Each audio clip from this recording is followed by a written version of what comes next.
Diversidad de los objetos soñados. Todos los seres manifestados en todas las direcciones del espacio pertenecen a una de las siguientes categorías. Unos son productos del estado onírico de vigilia, otros proceden del estado conceptual de vigilia, otros son percepciones de la vigilia, otros proceden de un largo estado de vigilia, otros de un estado de vigilia tosco y material, otros de un estado de vigilia onírico y otros de un estado debilitado de vigilia. En determinado ciclo anterior, al final de un periodo de creación, algunos seres permanecieron en sueño profundo aunque siguieron con vida. Los sueños que ellos están soñando son lo que ahora aparece como este universo. Ellos están en lo que se llama estado onírico de vigilia. Nosotros somos los objetos soñados por ellos. A causa de que el suyo es un sueño muy largo, a nosotros nos parece un estado de vigilia real. Y los que sueñan todo esto siguen siendo los jivas de esta creación. Por consiguiente, nosotros existimos como los objetos soñados por estos soñadores primordiales. Si rechazamos la ilusión de este mundo soñado, alcanzamos la liberación. Pero si conservamos una idea de nosotros mismos, creemos que habitamos un cuerpo y experienciamos la idea de un mundo objetivo. En un determinado ciclo creativo anterior, algunos seres vivían en estado de vigilia, manteniendo distintas ideas que daban lugar a diversas criaturas. Estaban en el estado que antes hemos denominado estado conceptual de vigilia. A causa de la persistencia de los conceptos que mantenían, estaban firmemente establecidos en él. Aunque estos conceptos hayan cesado, continúan existiendo a causa de nuestros conceptos pasados. Los que han surgido al principio en la conciencia del Creador Brahma, cuando todavía no había sueño onírico ni sueño profundo, se conocen como los que existen en el puro estado de vigilia. Cuando caen en un estado más denso, se dice que están en un estado de vigilia tosco y material, que es inconsciente y se corresponde con los objetos que llamamos materiales. Los que después de escuchar atentamente las recomendaciones de las Escrituras, contemplan el estado de vigilia como si fuera un sueño, están en un estado de vigilia onírico. Cuando han despertado por completo y se mantienen en el estado perfecto, su percepción del mundo objetivo se debilita y están en disposición de alcanzar Turiya, o el cuarto estado de conciencia. Estos son los 7 estados en los que existen los diversos seres. De hecho, igual que los 7 océanos forman una sola masa de agua, todos estos estados no son más que un océano único de conciencia. En ese momento, Rama preguntó: Señor, ¿cómo aparece el estado puro de vigilia que has descrito en tercer lugar?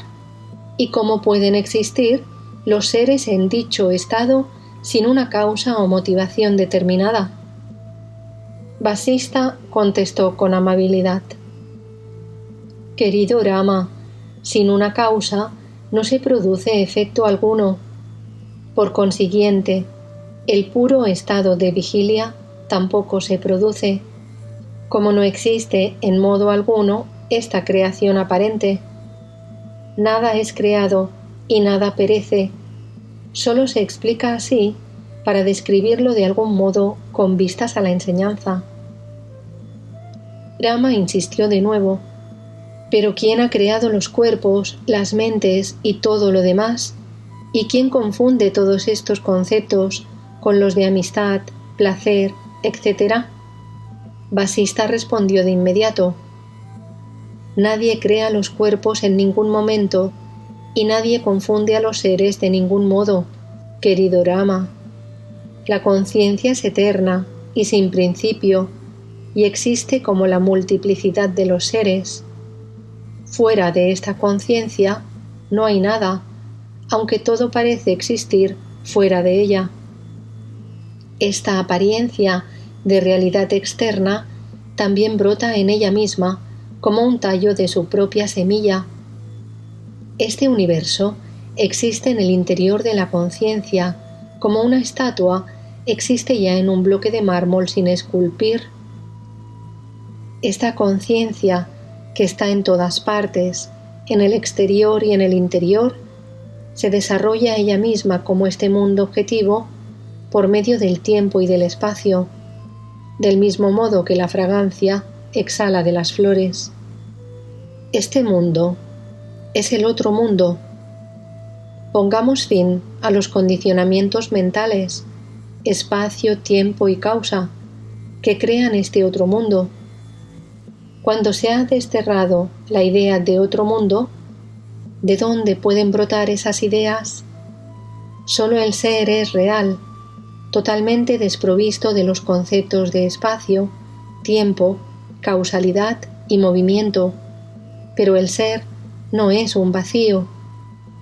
Esta verdad solo puede ser comprendida y realizada por los que han alcanzado el estado supremo y no por los que todavía permanecen en el sentimiento del ego. Para uno que ha realizado la verdad, los 14 mundos son sus propios miembros. En su propia visión no hay ninguna diferencia entre el estado onírico y el estado de vigilia. Cuando el mundo objetivo se ve como conciencia pura, parece semejante a un sueño.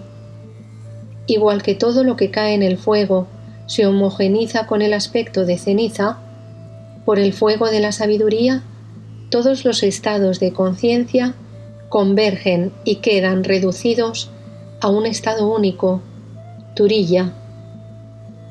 La conciencia es lo único que aparece como este universo material.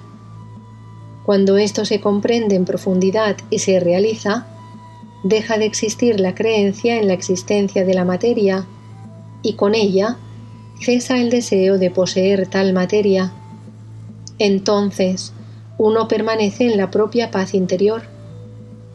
Cuando se comprende que el ser no es el mundo ni tampoco un vacío, cada cosa aparece como realmente es. El sabio de autoconocimiento ha cruzado este samsara y ha puesto fin a toda acción voluntaria, karma. La creencia en la existencia del mundo surge en el ignorante, como en la mente de un árbol puede surgir la conciencia de sus diversos órganos. Esta ilusoria percepción de un mundo objetivo, que es lo que se denomina avidya o ignorancia, de hecho no existe. Es tan real como el agua de un espejismo, una simple palabra sin substancia, pero con el fin de entenderlo claramente, toma esta ignorancia como algo real y escucha. Comprenderás por ti mismo que este mundo es de hecho inexistente. Lo que parece existir ahora desaparece al final de este ciclo. Nada puede escaparse de la destrucción total del final del ciclo. Entonces solo queda Brahman. Esta comprensión no es como una experiencia inducida por una droga, sino que nosotros veremos con certidumbre que el cuerpo es como un objeto soñado y que solo la conciencia es real. Este mundo objetivo perece una y otra vez en cada ciclo. Lo que ha perecido, ¿cómo puede luego volver a existir? Si se supone que todos los objetos que van apareciendo una vez tras otra estaban ocultos en el espacio, es preciso admitir que no habían sido destruidos en la disolución cósmica anterior. El efecto es semejante a la causa, y puesto que no hay una causa del mundo objetivo, Tampoco existe éste como efecto. Solo hay un ser. Las numerosas ramas, hojas, flores y frutos de un árbol no son más que el desarrollo de una simple semilla. No hay necesidad de inventar relaciones causales. La semilla es la única realidad. Cuando se investiga la verdad, comprendemos que la única verdad es la conciencia pura. Al final del ciclo cósmico, todos estos objetos de percepción cesan de existir. Lo único que queda es esta conciencia indescriptible que está más allá del pensamiento y la definición. Solo el sabio de autoconocimiento puede experienciarla. Los demás tienen que conformarse con leer estas palabras. Porque no hay tiempo ni mente, existencia ni inexistencia, consciencia ni inconsciencia. Tengo que describírtela de forma negativa, como hacen las escrituras, pero a mis ojos solo es la suprema paz, en la que inhieren múltiples potencialidades, como figuras de un bloque de mármol todavía sin desbastar. Este ser supremo es al mismo tiempo uno y diverso. Esto permanece incierto hasta que no se posee un conocimiento directo. La percepción de la diversidad se debe a la división que surge en el ser. Sin embargo, el ser no está sujeto a ninguna división de tiempo, espacio, movimiento, etc., porque es el substrato que hay bajo todo ello, como el océano es el substrato en donde aparecen las olas. De modo que la realidad es a la vez indivisible y dividida, es y no es a un tiempo. Las infinitas figuras que hay en el interior de un bloque de mármol pueden ser esculpidas, pero no es posible ver el mundo separado de la conciencia, ni las figuras con independencia del mármol que las constituye. Dividida e indivisible al mismo tiempo, la conciencia parece ser diferente de la totalidad objetiva, aunque realmente no es diferente a ella. La realidad es la infinita conciencia indivisible, que es incognoscible porque no puede ser observada como objeto. Cuando intentamos observarla de este modo, solo aparece el falso sentimiento del ego que por ningún lado podemos descubrir. Brahma, Vishnu, Shiva y los demás dioses solo son nombres que consideramos reales a fuerza de repetirlos continuamente.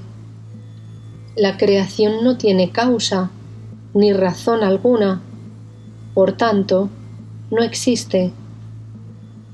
Pero nosotros no podemos asegurar que existe algo o que nada existe. Nuevo alegato contra la creación. Cuando nuestra mente queda en completa tranquilidad, lo que aparece es la realidad, en donde este mundo parece existir. Este mundo no brota de la nada. Por consiguiente, debemos concluir que Brahman es lo único que existe con forma de creación. La creación es una palabra, un mero nombre, un concepto. La realidad es Brahman. Yo, tú y el mundo son conceptos y nombres que existen en Brahman como Brahman mismo. Los océanos, las montañas, las nubes y la tierra son increados e innacidos. Este universo existe en Brahman como el gran silencio o Kashtamuna. El espectador, en su naturaleza esencial, existe en el espectáculo como la propia acción de percibir. El agente existe en la acción como lo hecho, porque no hay razón alguna para que haga nada en absoluto. En la conciencia no hay conocedor ni actor, no hay materia inerte, ni espectador de esa materia. No hay vacío ni substancia, solo conciencia. La vida y la muerte, la verdad y la falsedad, el bien y el mal, como olas del mismo océano, tienen idéntica substancia. No son otra cosa que Brahman. La división entre el espectador y el espectáculo es mera fantasía. Por mucho que nos esforcemos, no encontraremos jamás la causa de esta creación objetiva. Lo que brilla y se manifiesta, sin causa alguna, no es más que una ilusión. Existe porque sí, y se manifiesta tal como es, sin una relación creador-creado. En este momento, Rama preguntó, algo confundido: ¿quieres decir tal vez que este mundo se encuentra oculto en Brahman como el gigantesco baniano en la diminuta semilla y se desarrolla a su debido tiempo como fenómeno universal? Con su calma característica, Vasista respondió: donde existe una semilla y unas causas cooperantes que favorezcan su desarrollo, hay posibilidad de creación. Pero si todos los elementos se han disuelto en la disolución cósmica o pralaya, ¿dónde está la semilla y dónde las causas secundarias o cooperantes?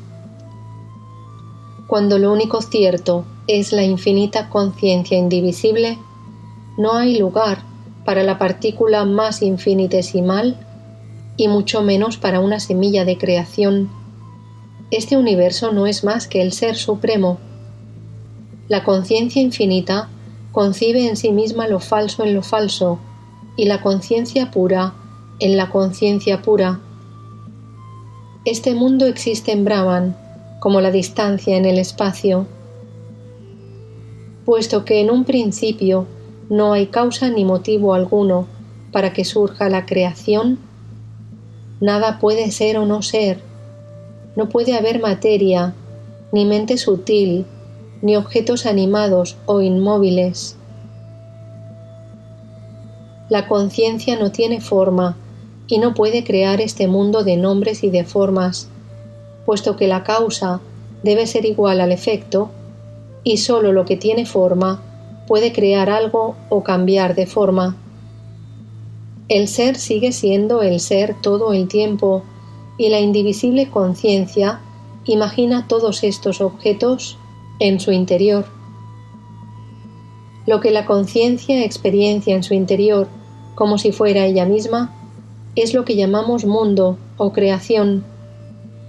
Antes de que ocurra esto, es decir, antes de que se produzca la fantasía de la creación en nuestro interior, debemos conocer que Brahman es lo único que existe, completamente tranquilo y homogéneo, no dual.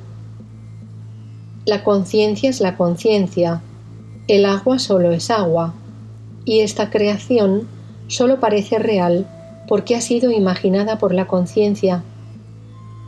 Igual que un mundo soñado solo es una apariencia ilusoria en nuestra conciencia, el mundo objetivo aparece en el estado de vigilia, aunque de hecho solo es conciencia. En la creación original, el sueño de la conciencia indivisible se experiencia como el mundo del estado de vigilia. Los sueños de esos seres que han brotado en el estado de ignorancia se experiencian en cambio como sueños. El sueño original se ha materializado en este mundo objetivo a causa de una constante repetición de este sueño. Un río solo es el movimiento del agua. La creación no es otra cosa que una fantasía de la conciencia infinita. No es correcto considerar que la muerte es un estado de suprema felicidad, porque en ella se produce la destrucción total del ser. Solo es un estado de vacío de pensamientos. Pero mientras hay mente, la visión del samsara rebrota de nuevo una y otra vez. Si tememos las malas acciones, sus consecuencias nos persiguen en este y en el otro mundo. No hay una distinción esencial entre la vida y la muerte. Si estamos convencidos de esto, obtendremos la paz mental. Cuando cesa la percepción de la diversidad objetiva, surge la visión de unidad y se conoce por liberación. En ese estado comprendemos la total ausencia de objetos y la perfecta indivisibilidad del infinito, sin reparar si esta creación existe o no existe. Cuando no hay objeto ni sujeto, reina la paz. Eso es, por supuesto, el Ser Supremo, que no es esclavitud ni liberación. El que alcanza la verdad de este modo, obtiene el nirvana.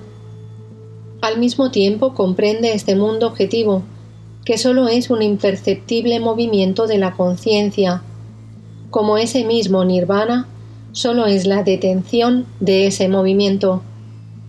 En resumen, es preciso comprender que esta creación no es una multiplicidad objetiva real, sino el puro Brahman, que se ve a sí mismo como lo que no es.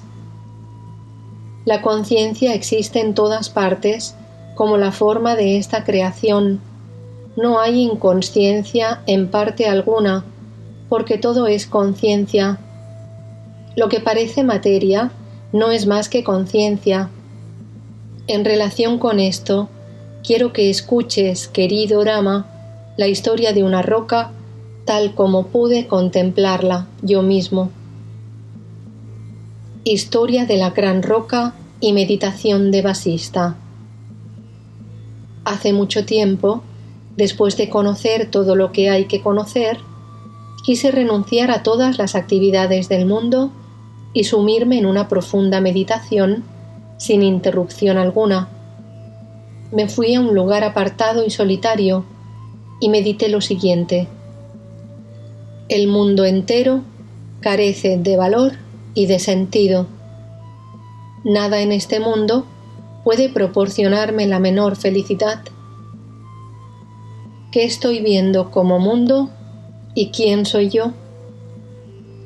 Para encontrar las respuestas adecuadas a estas preguntas, debo recluirme en un lugar fuera del alcance de los demonios y los dioses, y meditar allí en total recogimiento, sin distracción ni preocupación alguna.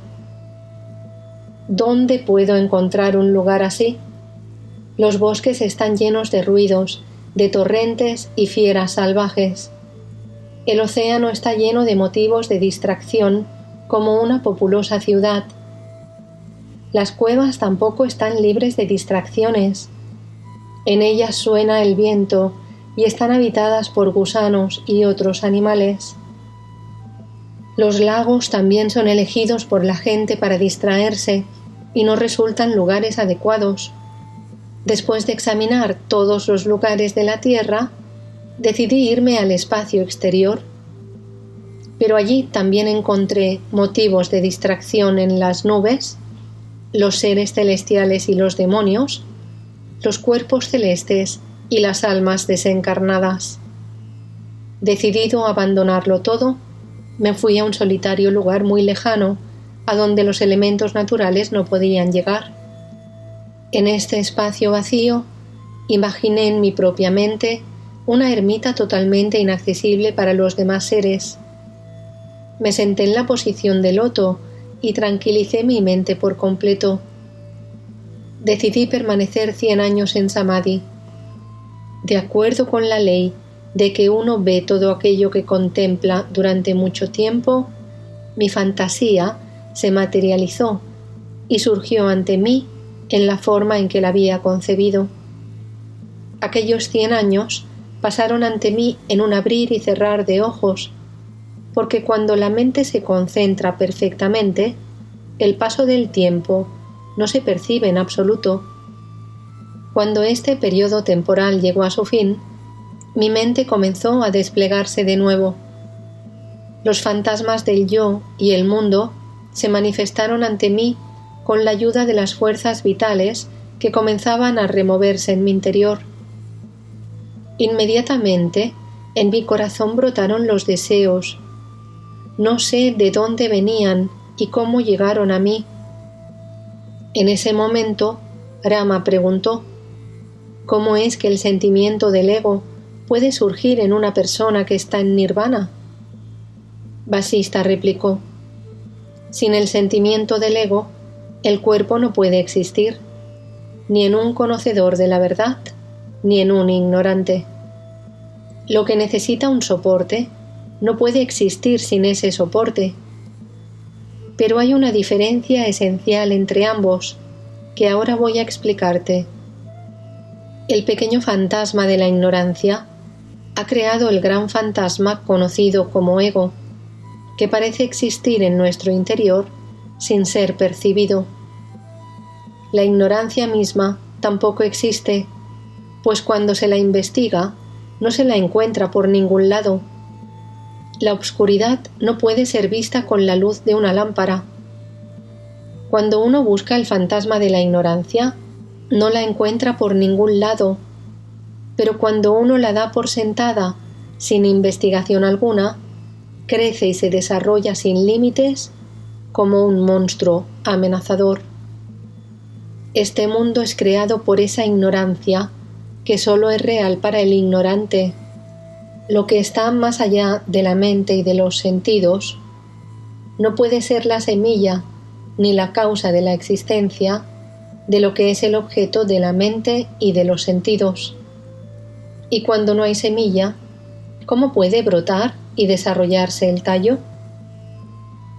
En la conciencia infinita hay una imaginación que parece ser el universo creado. Esta conciencia es conocida como Ishvara o Dios, idéntica a la creación misma.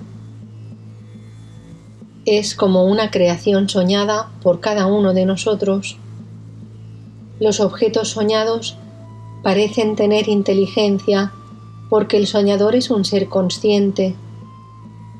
Por esa razón, este universo no creado parece poseer una existencia independiente e inteligente, como si hubiera sido creado.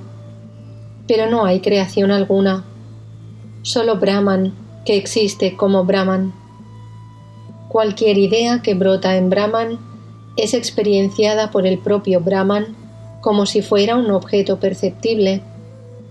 Es también Brahman quien imagina que todo esto es una creación. Pero Brahman, la idea de creación y la propia creación solo son Brahman.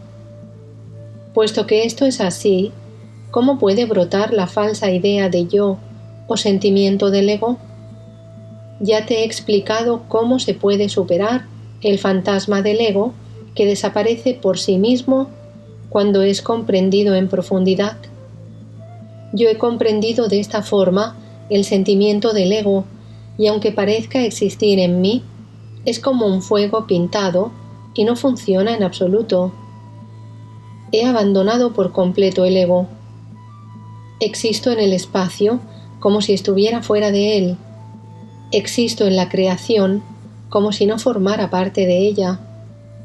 No pertenezco al ego, ni el ego me pertenece a mí, ni existe en mí. No me veo a mí, ni a ningún otro. Todo es y nada es. En la historia que voy a contarte ahora, Rama, quedará muy claro que en el corazón de la roca existen millares de mundos creados. En este espacio físico también hay innumerables mundos creados. De hecho, en cada elemento u objeto existen innumerables criaturas, pero todas ellas no existen como substancias o entes reales, sino como ideas de la conciencia infinita.